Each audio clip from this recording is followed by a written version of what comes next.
What happens when you don't change your valve cover gasket?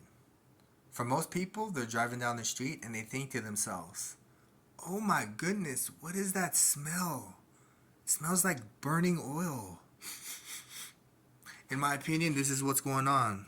You have a cylinder head and you have a rubber valve cover gasket. It goes right there in appearance, and it's usually in the shape of a square. Put that valve cover on, and what that valve cover gasket does is it seals in all the oil. But once it starts to get old and brittle, it starts to drip down.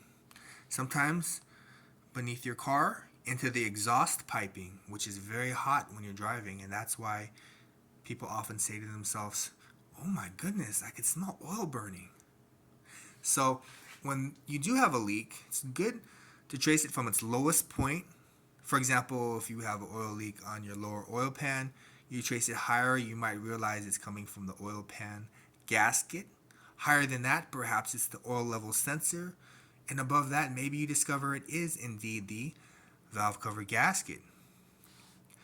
And when it is not changed in a timely manner, it starts to drip oil, in the case of a Mercedes, into this spark plug hole, this spark plug hole, and this spark plug hole, which will eventually combust with air, fuel, and a lot of oil, which, for example, may throw a check engine light, P0302 random misfire in cylinder 2, or whatever cylinder it is affecting.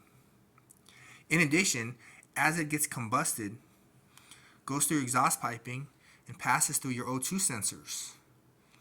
And it shouldn't be combusting with all that oil, and as you can see, these sensors are very white and ashy as a result of that. And one of the O2 sensors, that's not here, but through a check engine light, random misfire O2 sensor, either upstream or downstream, that's another issue that will cause. So as you can see, it is very important to stay on top of car maintenance and, for the aforementioned reasons, your valve cover gasket. Till next time, hope this helps somebody. Take care, everyone.